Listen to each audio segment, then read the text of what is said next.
নেমসু জিন্দাবাদ কলিয়াবর জেলা নেমসু জিন্দাবাদ বাল্য বিবাহ বন্ধ হব লাগিবই শিশু শ্রমিক বন্ধ হব লাগিবই সমাজের পৰা ড্ৰাগছ মুক্ত হব লাগিবই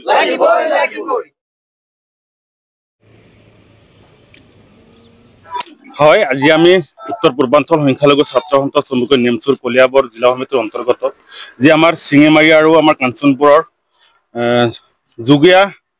দুটা গাঁৱৰে এটা আঞ্চলিক সমিতি আজি আমি গঠন কৰিলোঁ আৰু এই অঞ্চলৰ বিশেষকৈ যি যুৱকসকলৰ যি উৎসাহ যি উদ্দীপনা দেখিলোঁ তেখেতসকলে আমাৰ যি নেমচুৰ বেনাৰত সংগঠন কৰিব আৰু জাতিৰ হৈ পেলাই কাম কৰিব তাৰে যোগাযোগ কৰি পেলাই আজিৰ ডেটটো ফিক্স কৰাৰ পাছত আজি আমি কলিয়াবৰ ডিষ্ট্ৰিক্টৰ বিষয়ববীয়াসকল আহি আমাৰ এই অঞ্চলৰ যি শিঙিমাৰী আঞ্চলিক নামেৰে এক সমিতি গঠন কৰা হৈছে প্ৰায় আপোনাৰ ৩১জনীয়া কমিটি গঠন কৰা হৈছে তাৰে ভিতৰত মহম্মদ ইজাজুল হক সভাপতি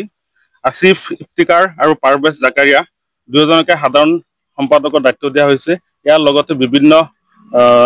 দায়িত্ব আছে আৰু বিশেষকৈ আজি এই সংগঠনৰ মজিয়াৰ পৰাই তেখেতসকলৰ যি উৎসাহ দেখিলোঁ তেখেতে এই অঞ্চলৰ যি মদ বাং জোৱা ড্ৰাগছ বাল্য বিবাহ আদি কৰি সমাজত কুসংস্কাৰ যিমান আছে এইসকলৰ বিৰোধিতা কৰি পেলাই জাতিটোক কেনেকৈ সুশিক্ষিত কৰি আগুৱাই লৈ যাব পাৰে তাৰ কাৰণে অৰহে চেষ্টা কৰিব আৰু বিশেষকৈ আপোনালোকে জানেই উত্তৰ পূৰ্বাঞ্চল সংখ্যালঘু ছাত্ৰ সন্থা আপোনাৰ অসমৰ লগতে ৭টা ৰাজ্যতো বিভিন্ন ডিষ্ট্ৰিক্টত বিভিন্ন আঞ্চলিকত আমাৰ যি শিক্ষাৰ ক্ষেত্ৰত আমি আমাৰ জাতিটোৰ লগতে বিভিন্ন জাতিক শিক্ষাৰ ক্ষেত্ৰত আগুৱাই লৈ যোৱাৰ ক্ষেত্ৰত আমি যিমান কাম কৰিব লাগে কৰি আছোঁ আৰু বিশেষকৈ বাল্য বিবাহ শিশু শ্ৰমিক মদ বাং ড্ৰাগছ